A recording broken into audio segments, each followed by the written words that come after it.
साथियों, जय भीम, जय भारत, जय संविधान। मैं बहुजन Dastak news and constitution channel से गौतम रत्ना, और अभी हमारे स्टूडियो में चर्चा के लिए मौजूद हैं डॉक्टर जेके गौतम साहब।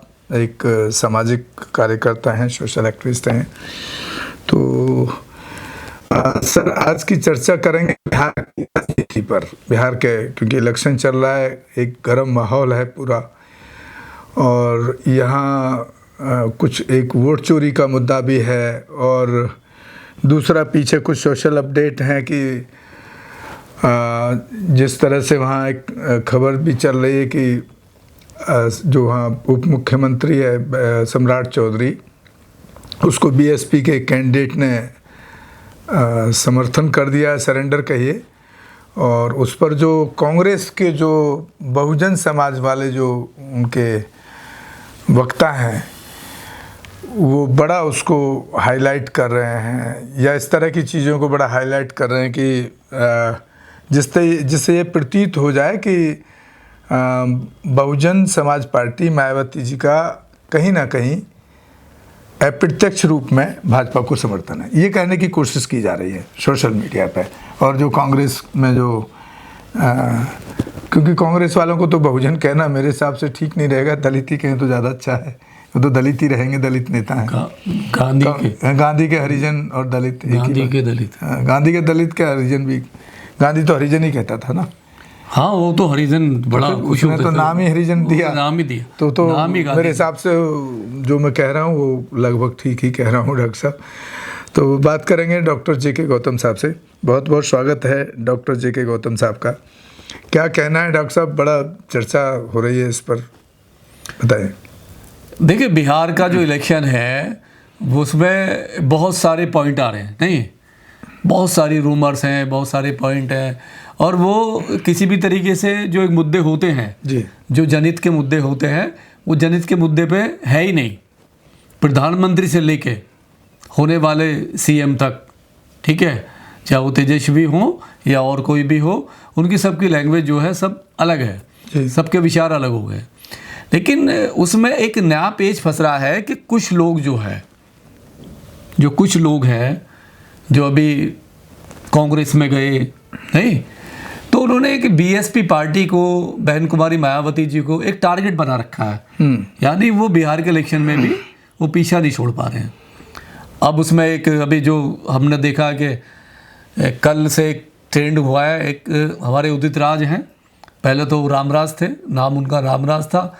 जब देखा कि रामराज से बात नहीं बनेगी, और ये जो समाज है, ये जो बहुजन समाज है, बहुजन समाज में भी जो अम्बेडकरवादी है जी, जो बाबा साहब संविधान से, काशीराम से बड़ा प्रेम करते हैं, और तमाम महापुरुषों की जो आइडियोलॉजी पे वो चलने की कोशिश कर रहा है, चल भी रहा है, वो 22 प्रतिज्ञाओं के साथ भी है, उसका शोषण भी होता है, उसी के हिसाब से उसको शोषण भी होता है। तो उन्होंने एक ट्रेंड बदला, और वो अपना नाम उन्होंने रामराज छोड़ के उदित राज रख लिया जी। और एक ऐसा शख्स जो बहुत सारे परिसंघ बनाता है, समाज को चंदा लेता है, लूटता है, नहीं, और परिसंघ बना के वो जब देखता है कि अब राजनीति का टाइम आ गया है, मलाई खानी है, नहीं है चप्पलें उठानी है, और समाज को धोखा देना है, महापुरुषों को धोखा देना है, अम्बेडकरवाद को धोखा देना है, पेरियारवाद को धोखा देना है, कबीर, संत रविदास, जितने भी हमारे महापुरुष, उन सबको धोखा देना है, वो चुपके से बीजेपी में शामिल हो जाते हैं। और दिल्ली से के लोकसभा इलेक्शन में बाकायदे वो जीतते हैं और बीजेपी पार्टी में जाते हैं, और 5 साल तक बीजेपी के वो भक्त बन के रहते हैं, वहाँ सारे काम करते हैं, क्योंकि जो बीजेपी में काम होते हैं। और तो पार्टी का ही करना ही पड़ेगा ना, चाहे किसी भी पार्टी में जाएगा। नहीं, बहुजन को मानने वाला आदमी, जो बाबा साहब की बात करने वाला आदमी, पेरियार की बात करने वाला आदमी, वो बीजेपी में नहीं जा सकता। वो किसी और पार्टी में जरूर जा सकता है, नहीं, लेकिन बीजेपी में नहीं जा सकता। लेकिन जिस तरीके से उदित राज जी बीजेपी में गए, और हमारे उस 5 साल तक जो शोषण हुआ, बहन बेटियों का रेप हुआ, बलात्कार हुआ, हत्याएं हुई, लूटपाट हुआ, सुसाइड किया लोगों ने, और 5 साल में कभी भी उनका समाज के प्रति एक मतलब कभी आवाज़ नहीं उठाई, और कभी रोड पे नहीं, ना ही उनके साथ खड़े हुए, और सरकार में भी उनका कुछ नहीं रहा। वो तो कहते हैं मैंने 600 पार्लियामेंट में क्वेश्चन किए उस टाइम बहुजन समाज के लिए। अगर 6 क्वेश्चन भी किए हो तो बहुत बड़ी बात है। 600। अब चक्कर क्या है ना, एक जो आदमी, मायावती जी का एक महिला है, वो तो मैं तो महिला ही नहीं, एक सीएम को तो छोड़ दीजिए अलग, लेकिन जिस तरीके से उन्होंने कहा कि मायावती जी का गला घोट के मार देना चाहिए, नहीं, एक आदमी एक महिला से, एक बहुजन समाज की महिला से, और देश की एक आइकॉन है, वो भी ऐसा नहीं है, नहीं है, अभी कमज़ोर है, लेकिन एक वक्त था कमज़ोर नहीं थी, लेकिन आज भी वो एक्स सीएम तो है ही है, लेकिन एक एक्स सीएम को आप गला घोटने की मारने की बात कर रहे हो। और अभी आपने जो बीड़ा उठाया कांग्रेस में जाके बदनाम करने का पूरी तरीके से, और आप कह रहे हो कि मुंगेर ज़िले का, मुंगेर का ही है वो, मुंगेर ज़िले में जो तारापुर विधानसभा क्षेत्र सीट है, विधानसभा 164 पे, जो आशीष आनंद, ये कह रहे हैं कि सम्राट चौधरी को आशीष आनंद ने समर्थन कर दिया है। इन्होंने ये कहा, जो अभी ये चल रहा है कांग्रेस में, कि बीएसपी ने सीधा सीधा, मायावती जी ने, बीएसपी ने वहाँ बीजेपी को समर्थन कर दिया है, जबकि ऐसा नहीं है। आशीष आनंद को हाईजैक किया हुआ है, लालच दिया हुआ बीजेपी ने, डराया धमकाया हुआ है। आशीष आनंद ने जैसे ही सम्राट अशोक को सरेंडर किया, बीएसपी ने उसी टाइम पे 5 नवंबर को टर्मिनेशन लेटर दे दिया, पार्टी से 6 साल के लिए निकाल दिया। जब पार्टी से 6 साल के लिए निकाल दिया तो बीएसपी का समर्थन कैसे हो गया, खत्म हो जाता है। और दूसरी बात, जो माघोपुर, जो एक सीट है राघोपुर, राघोपुर विधानसभा में तेजस्वी यादव जहाँ से हैं, तेजस्वी यादव 2 जगह से लड़ रहे हैं, तो राघोपुर सीट भी है। राघोपुर सीट पे खुद बहन जी ने तेजस्वी यादव का समर्थन किया है, इंडिया गठबंधन का समर्थन किया, और वहाँ अपना प्रत्याशी नहीं उतारा है। तेजस्वी यादव जी के रिक्वेस्ट करने पर बहन कुमारी मायावती जी ने अपनी पार्टी का प्रत्याशी नहीं उतारा, और वहाँ प्रत्याशी किसने उतारा, इंडिया गठबंधन के ही मेन घटक ने, नहीं, केजरीवाल जी ने तेजस्वी यादव के सामने अपना प्रत्याशी उतारा है। आप कभी बी टीम बताते हो, नहीं, कभी सी टीम बताते हो, कभी ई टीम बताते हो। सवाल ये है कि आप एक ऐसी पार्टी को बदनाम कर रहे हो, नहीं, जिसने बीजेपी का विरोध किया है, हर जगह विरोध किया है, नहीं, हर जगह विरोध किया, कभी समर्थन नहीं किया। और एक और बात है, वोट चोरी का बहुत बड़ा चल रहा है बिहार के अंदर। मुद्दे तो है नहीं, मुद्दे तो है नहीं, अब नहीं है, मुद्दे तो सारे खत्म है। वहाँ एक कोई प्रधानमंत्री कट्टे की बात कर रहे हैं, दूसरा तलवार की बात कर रहा है, एक 10,000 रुपये बांट रहा है, एक कह रहा मैं 30,000 रुपये दूंगा, यही तो चल रहा है। स्कूल की बात नहीं, कॉलेज की बात, मेडिकल कॉलेज की बात, स्वास्थ्य की बात, रोजगार की बात, महिला सुरक्षा की बात कहीं नहीं हो रही है। रामविलास पासवान का, अभी आपने उसका बेटा चिराग पासवान का अपने स्कैंडल देखा, अभी एक महिलाओं को लेकर जो हुआ है, अभी वो हुआ उनका धमकाने का। तो ये सारा कुछ जो हो रहा है वो इलेक्शन नहीं लड़ा जा रहा है। और वोट चोरी का जो ये अभी मुद्दा उठाया है, राहुल गांधी ने बड़ा जोर शोर से कांग्रेस उठा रही है, और हमारे जो अभी जो कुछ साथी गए हुए हैं, नहीं, कांग्रेस में वोट चोरी का मुद्दा बहुत बड़ा उठा रहे हैं। तो ये वोट चोरी का मुद्दा इस देश में आज से नहीं हुआ है। देश आज़ादी के बाद में, जब देश में पहला इलेक्शन हुआ 1952 में, जब पहला इलेक्शन हुआ, तो डॉक्टर BR अम्बेडकर बाबा साहब ने जब इलेक्शन लड़ा, दादर से इलेक्शन लड़ा, तो ये मानो कि 74,000 वोट कांग्रेस पार्टी ने वह कैंसिल कराए बाबा साहब को हराने के लिए।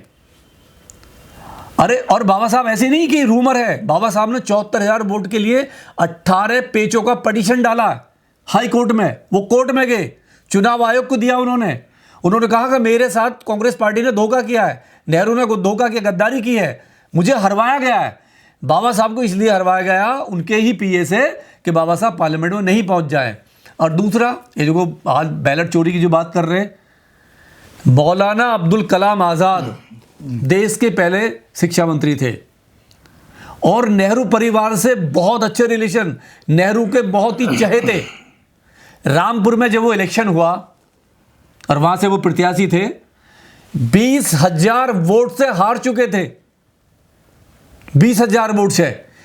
दिल्ली से नेहरू फोन करते हैं डीएम को, कहते हैं कि मुझे किसी भी हालत में ये आदमी दिल्ली में चाहिए, किसी भी हालत में। Any cost. डीएम पूरा पालन करता है प्रधानमंत्री के आदेश का, और बत्ती को गुल कर दिया जाता है, लाइट भगा दी जाती है। और लाइट भगने के बाद में क्या होता है कि जो बैलेट पेपर था, जो वोट थी, उनको गड्ढमड कर दिया जाता है, रला दिया जाता है, मिस कर दिया जाता है। और उसके बाद में मौलाना अब्दुल कलाम को वहाँ से, कलाम जी को जीत के दिल्ली भेज दिया जाता है। तो ये पार्टी, मतलब आज अगर बीजेपी चोरी कर रही है, आज अगर बीजेपी पे एलिगेशन है और वो कर रही है, वो तो कह रही है हम कर रहे हैं, नहीं है। रेखा गुप्ता ने दिल्ली में कहा हमने ईवीएम का यूज़ किया, और वो तो कह भी रहे हैं लोग कि हम ईवीएम का यूज़ करते आए, करेंगे। तो ये तो सिखाया किसने? कांग्रेस ने। आज इस देश में जो भी चीज़ है, जो भी SC ST माइनॉरिटी OBC महिला, अगर कहीं पे परेशानी है, बेरोजगारी है, तो केवल कांग्रेस की वजह से। कांग्रेस ने वो स्थिति पैदा करी है देश में। आज अगर बीजेपी सत्ता में है तो मंदिर के रास्ते से आई है, मस्जिद के रास्ते से आई है। और वो रास्ता किसने दिया? वो रेड कारपेट किसने बिछाया? वो बिछाया हमारे राजीव गांधी जी ने, कांग्रेस ने, ताकि इस देश में कोई SC ST OBC party develop ना कर जाए, कोई पार्टी ना आ जाए।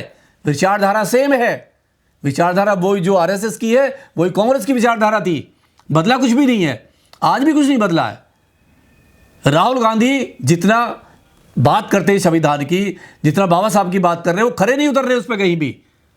और जितने भी लोग जा रहे हैं ना, ये जो भी लोग गए हुए हैं, वो कम से कम ईमानदारी की बात करें, संविधान की बात करें। नहीं, अरे आप अपना रखिए ना, आपके पास क्या है? नहीं, आप बहन जी को टारगेट करते हो, मायावती को, BSP को टारगेट करते हो। अरे सीखो उससे। नहीं, चारों तरफ से हमले हैं। और आप गठबंधन की बात कर रहे हो कि वहाँ गठबंधन होना चाहिए। OBC साहब ने क्या किया? इलेक्शन से 3 महीने पहले आपसे कहा OBC ने कि मेरी 5 सीटें हैं, मुझे 5 सीटें ही दे दो। नहीं, मैं बदनाम होना नहीं चाहता, फिर बाद में आप कहोगे कि मैं बीजेपी की बी टीम हूं, जैसे एलिगेशन लगाते हैं। जी, जी। लेकिन क्या किया राहुल गांधी ने, क्या किया तेजस्वी ने, क्या किया महागठबंधन ने? उस आदमी को यूं ने लिया, नहीं, क्योंकि वो मुस्लिम है, वो माइनॉरिटी है, और फिर उन्होंने अपना अलग गठबंधन में गए वो। नहीं डॉक्टर साहब, एक चीज़ तो बताइए, ये सब तो ठीक है, तो चलता रहेगा, लेकिन अगर आप आज के हालात को देखें तो इस तरह से तो भाजपा को सत्ता से कभी हटाया ही नहीं जा सकता। किस कीमत पे, किस कीमत पर हटाएंगे? आपको ऑनेस्टी दिखानी पड़ेगी। अगर OBC को आप नहीं लोगे, अगर आप OBC जैसे कोई जो ताकतवर, जो उसका एक वर्ग है, अगर आप जाति धर्म की राजनीति कर रहे हो, जाति के आधार पर तो दे रहे हो आप वहां जो दे रहे हो, जाति के आधार पर दे रहे हो। नहीं, आप सीट जो बांटते हो, टिकट बांट रहे हो, जाति के आधार पे हो रहा, धर्म के आधार पे हो रहा। तो जब धर्म की, जाति की बात आएगी तो 5 सीटें पहले थी उनके पास में। नहीं, उस आदमी को आपने क्यों नहीं लिया? कोई रीजन है इसका? मतलब आप नहीं चाहते कि सत्ता परिवर्तन हो। जो बीजेपी, जिसकी एक मतलब पार्टी में कोई खाली नाम की पार्टी है, और उसको भी उन्होंने टिकट देकर गठबंधन में जोड़ लिया, तो आप सीख रहे हो क्या? भी सीख रहे हैं मोदी जी से, क्या सीख रहे?